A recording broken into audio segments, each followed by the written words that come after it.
Hello everyone. This is chapter 4. We're going to look at two sections, 4.1 probability distributions and 4.2 the binomial probability distribution. When we talk about a probability distribution in general, a variable is just something whose value can vary. You could read the details. Random variable, it's associated with each outcome, and it's a numerical value.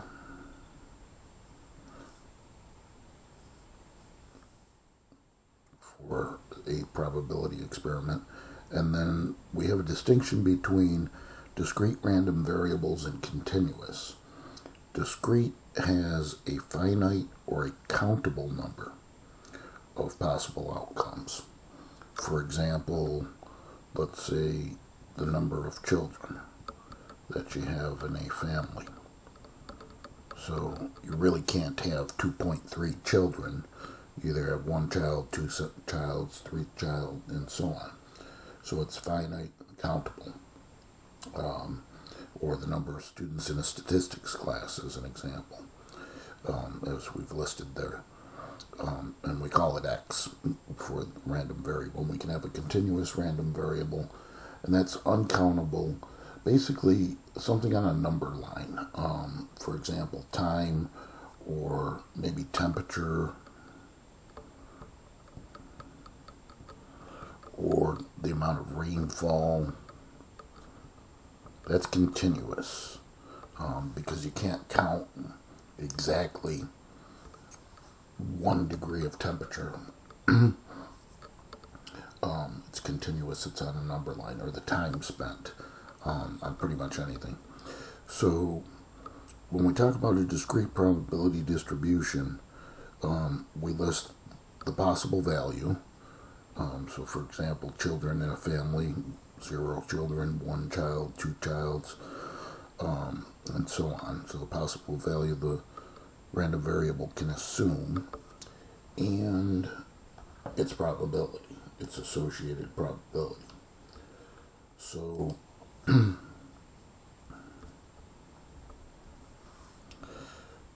couple rules.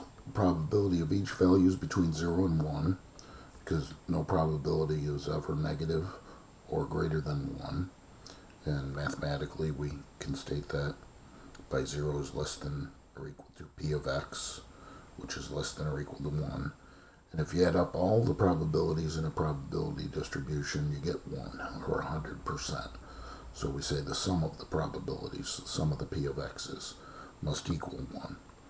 So if we're given a table such as this and we want to find the missing probability, well, we would just know that all these probabilities add to 1. So if we add the given probabilities, 0.01, 0.02, and 0.04, we get 0.07. So the probability of the missing one, p of 3 in this case, would be 1 minus that, because they total 1. And so the probability is 0.93.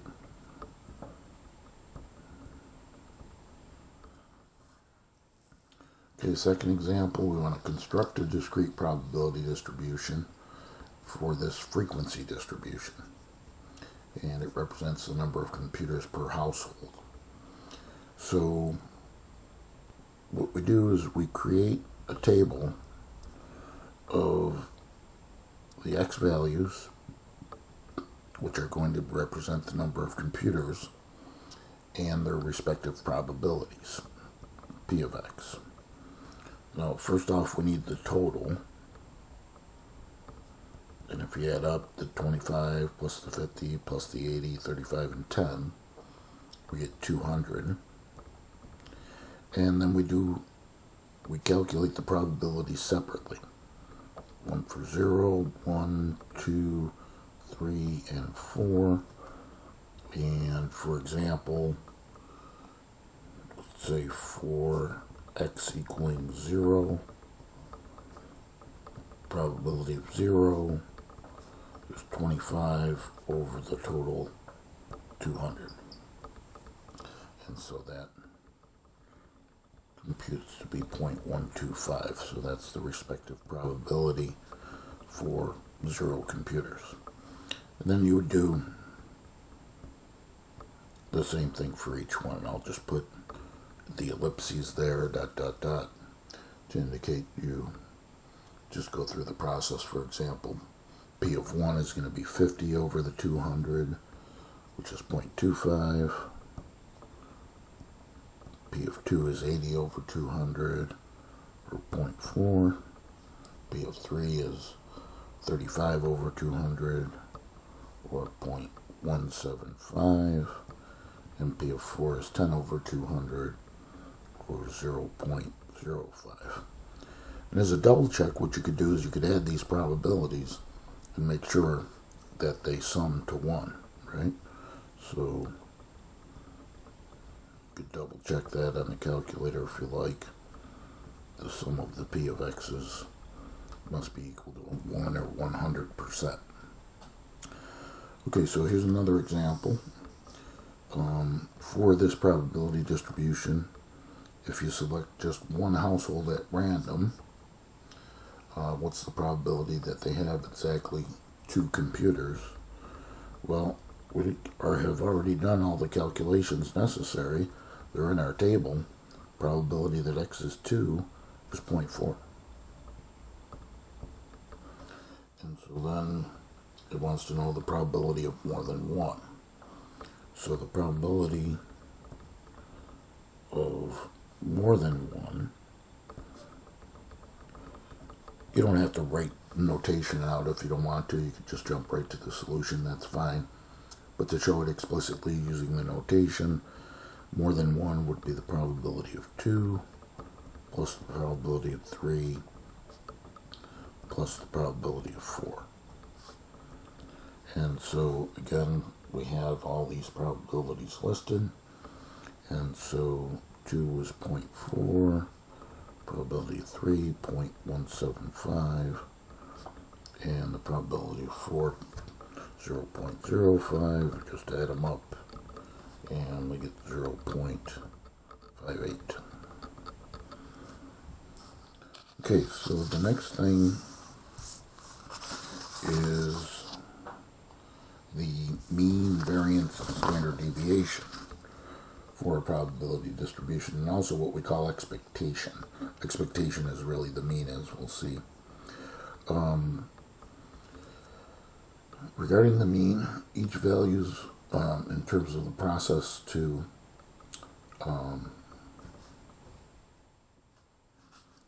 find the mean, we would just simply multiply each value of x by its respective probability and then add those products together.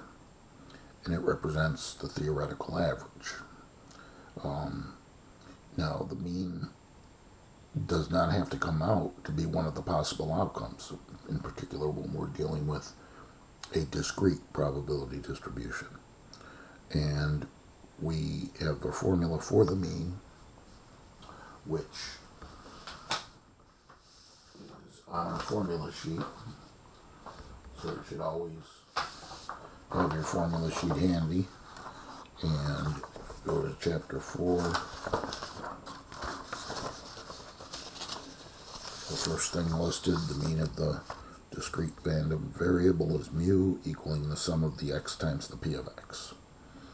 And so then it gives other formulas as well that we'll reference momentarily when necessary. Oh, necessary now, variance. So the variance is kind of a more cumbersome formula. We're not going to prove how that gives us the variance. It's beyond the scope of this course.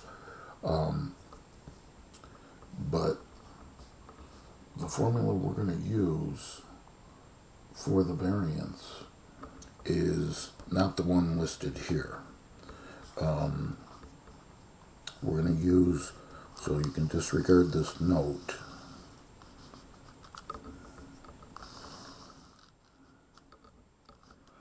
And the formula that we're going to use for the variance is the one that's on our formula sheet. And the variance is given by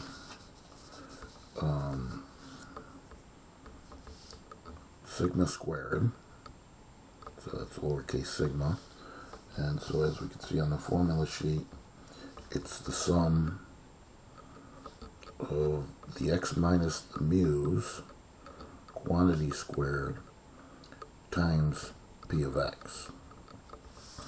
So that's going to require us to calculate the mean and subtract each value from the mean, square it, and then multiply it by the probabilities, and then add them together. And then the standard deviation is just the square root of the variance. So, for example, we'll start with the probability distribution of example 1. So, in that example, we had the x values of 1, 2, 3, and 4.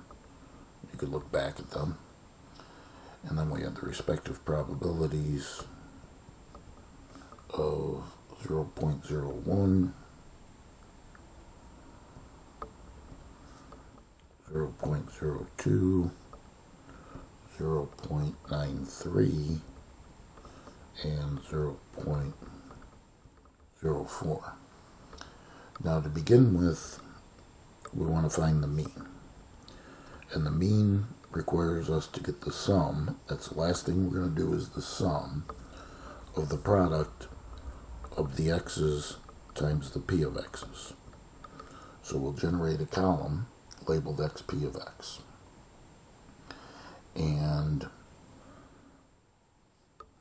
I'm going to extend this this table a little bit further to accommodate the variance, because what we'll need to do here, we're first going to have to find the mean, which is going to be basically just adding this column together. Actually, let's do it right now, and then we'll extend the table. So take x times p of x, 1 times 0.01 is 0.01, 2 times 0.02, 0.04, 3 times 0.93, 2.79, 4 times 0.04, 0.16, and then we add them together, and we get 3.0. And that represents the sum of the xp of x's. Remember, when we add a column, we get the sum of those types of things. And note that that is the formula for our mean. So our mean, mu, is 3.0. Okay, so now we need to find the variance, and then the standard deviation, which is just the square root of that. So to find the variance, we have to follow this formula, which says to take the difference between the x values and the mean. So we're going to need a column for x minus mu. Then after we calculate those, we'll square them. So a column for x minus mu squared. And then finally, after we calculate those, we'll take that result, the x minus mu squared, and multiply it by the p of x. And then if we add that column together, that's our formula for the variance.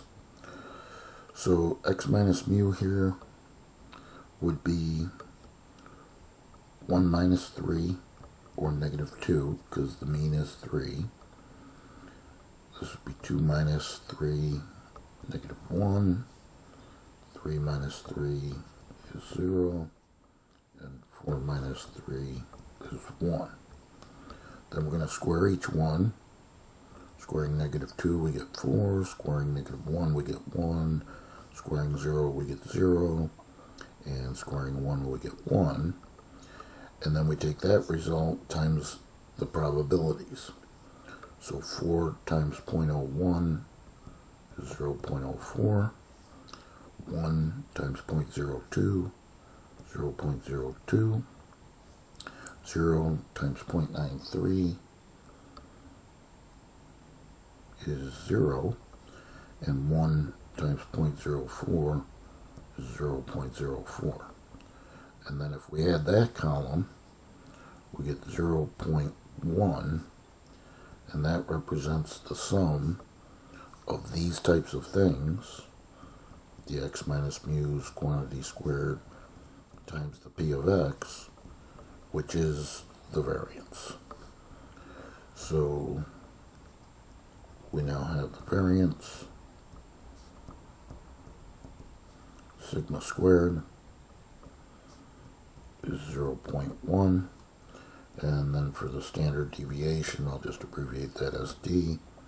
That's sigma, which is the square root of sigma squared, which is the square root of 0.1, and then just report it to whatever decimal places are desired.